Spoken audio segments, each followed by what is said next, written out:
العالم هذه اللحظة مليء بالأحداث الملتهبة لدرجة قد تفقدك البوصلة الإخبارية ليومك من كثرة الضجيج، لكن من أبرز الأحداث الظاهرة على الساحة الكاريكاتير المسيء للنبي محمد صلى الله عليه وسلم وتفاعلات خطاب الرئيس الفرنسي ماكرون. هذه الحلقة لم تكن مدرجة ضمن خطة الإنتاجية، لكن أهمية الحدث وحصول بعض الهجمات السبرانية جعلني أقدم لكم هذه الحلقة العفوية والخفيفة. وقبل أن نبدأ الحلقة، إن كنت مهتما بحدث الساعة الانتخابات الأمريكية وأحببت معرفة التلاعب السبراني الذي حصل بها سابقا، فبإمكانك النقر على هذا الرابط لمشاهدة الحلقة. أما الآن دعونا نبدأ حلقة فرنسا. مرحبا بكم.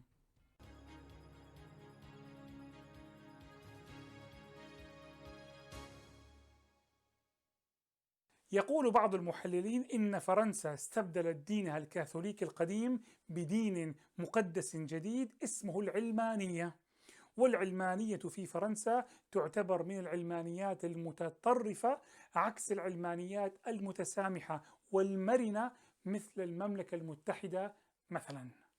العلمانية في فرنسا نظريا تزعم أنها تقف على مسافة واحدة من جميع الأديان، وبأنها تضمن حرية التعبير لكل أحد، لكن يبقى السؤال هنا: ما الفرق بين حرية التعبير وحرية إهانة الآخرين؟ الإسلام لديه مقدسات لا يقبل بإهانتها مثل شخصية النبي محمد صلى الله عليه وسلم، كما أن العلمانية في فرنسا لديها مقدساتها الخاصة التي لا تسمح لأحد بالمساس بها، طبعا مع فارق التشبيه. الإسلام بذاته هو دين قوي، بمعنى إن كان لدى المناوئين نقد منهجي أو أفكار معينة ضد التراث الإسلامي، فهناك علماء الشريعة المتخصصون والراسخون في العلم الذين بإمكانهم الجلوس والحوار وتوضيح النقاط المشكلة على غير المسلمين العلميين الأكاديميين المحترمين كما يقال. لكن إن وصل الأمر إلى التسخيف والتحقير وإهانة مشاعر المسلمين 1,800,000,000 مسلم عن طريق رسومات كاريكاتورية فيها إهانة للنبي صلى الله عليه وسلم، فلا يوجد أحد من العقلاء يرضى أن ينزل بنفسه إلى هذا المستوى المنخفض الذي نزلت إليه بعض الجرائد الفرنسية لأجل لفت الانتباه وحصد كما يقال المشاهدين، كما فعلت بعض الجرائد الفرنسية ونشرت كاريكاتورات مسيئة للنبي محمد صلى الله عليه وسلم.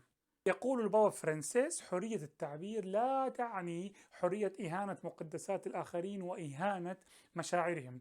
وسوف أترك لكم رابطا مرئيا لكلام البابا أسفل الفيديو. هناك نقطة مهمة، وهي أن الوقاحة في الهجوم على الإسلام وإهانة مقدساته عمدا يجب ألا تستقبل بعاطفية وعشوائية وعنف، بل يجب أن تكون بطريقة عقلانية ودبلوماسية وهادئة.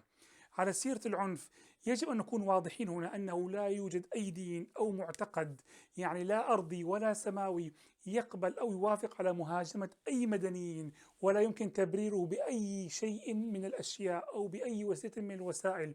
فالعنف مرفوض دائما، وخاصة ضد المدنيين في باريس وفي لندن وفي نيوزيلندا وفي بغداد وفي بيروت وحتى في فلسطين المحتلة من قبل الكيان. منذ أن جاء الرئيس ماكرون إلى الحكم وعهده الداخلي مليء بالأزمات، من أبرزها حركة السترات الصفر التي تسببت في انهيار كبير لشعبيته. لكن مع قرب انتخابات 2022 يبدو أن ماكرون بدأ يغازل اليمين المتطرف لأجل معركته الانتخابية القادمة، وقام ماكرون وقال إن الإسلام يمر في أزمة في جميع أنحاء العالم، والحقيقة أنه هو من يمر في أزمة انتخابية. عندما قيل لماكرون إن عليك فحص قواك العقلية غضب لذلك، وقد نستطيع أن نتفهم حالة الغضب لديه، لأن هذا يعد بمقياس فرنسا إهانة لقيم الجمهورية الفرنسية ولرمزيتها المتمثلة بالرئيس. لكن ماذا عن رمزية النبي محمد صلى الله عليه وسلم؟ ألا يحق للمسلمين أن يغضبوا لرمزيته بحسب الدين العلماني كما غضب ماكرون لقدسية رمزية الجمهورية العلمانية؟ أغضبت تصريحات ماكرون المسلمين في جميع أنحاء العالم، ومع ذلك لم يتراجع، بل استمر في تشدده عن طريق ذكر أوصاف غير لائقة مثل الراديكالية الإسلامية، الإرهاب الإسلامي، وأشياء من هذا القبيل. والحقيقة أن هذه الألفاظ هي قبيحة ومهينة للغاية، لأنها تلون كل ما هو مسلم بهذه الألفاظ، وهذا لا يصح عقلا على الإطلاق. مثلا، هل يصح لنا أن نصف إلقاء القنبلة الذرية الأمريكية على هيروشيما وناغازاكي التي قتلت آلاف الناس بالإرهاب الأمريكي المسيحي؟ طبعا لا، لأن هذه لفظة عامة وخطيرة وغير دقيقة، وتلون كل ما هو مسيحي وكل ما هو أمريكي بتصرف قد لا يقبله.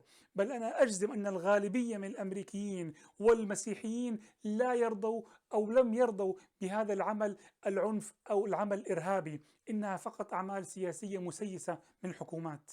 هل يصح أن أصف فظائع الاستعمار الفرنسي في الجزائر وأفريقيا بالإرهاب الفرنكفوني المسيحي؟ طبعا لا، لأن هذه لفظة عامة غير عادلة، ولا يصح أن نلون جميع الفرنسيين بها. إذا لماذا يعطي ماكرون لنفسه الحق بأن يصف الإسلام أو الدين بالإرهاب الإسلامي، أو أحيانا بترجمة أقبح منها عندما يقول الإرهاب الإسلاموي؟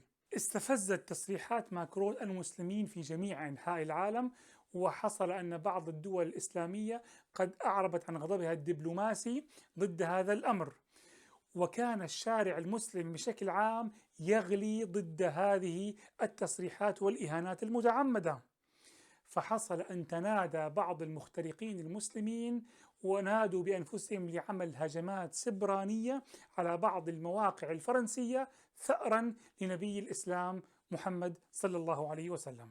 حصلت هجمات سبرانية متوسطة وخفيفة ضد العديد من المواقع الفرنسية الحكومية والخاصة، قادتها عدة مجموعات مخترقين، من أبرزهم مجموعة مخترقين من بنغلاديش اسمها سايبر 71، ومجموعات مخترقين أخرى من الجزائر وباكستان وفلسطين. استهدف المهاجمون هذه المواقع وعطلوها، لكن للأمانة والمصداقية فإن هذه الهجمات لم تكن هجمات تدميرية أو شديدة، بل كانت متوسطة إلى خفيفة.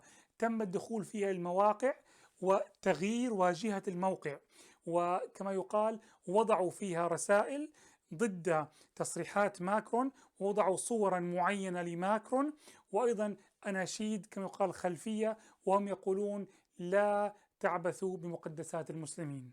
كانت الهجمات كثيفة وغزيرة لدرجة أن وكالة الأمن الوطني السبراني في فرنسا أصدرت تحذيرا سبرانيا عاما ونصائح تقنية لأصحاب المواقع الفرنسية تنصحهم كيفية مواجهة هذه الهجمات والتعامل معها.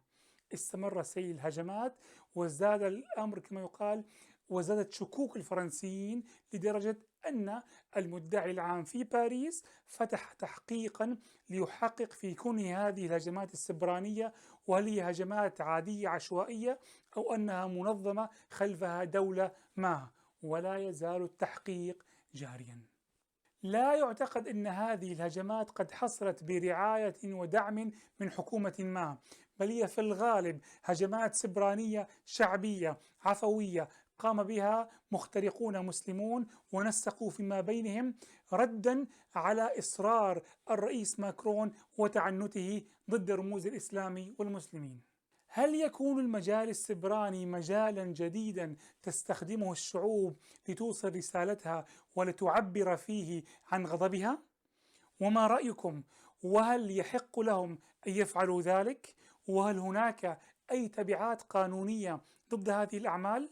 أخبروني برأيكم في التعليقات. طبتم وطابت أوقاتكم.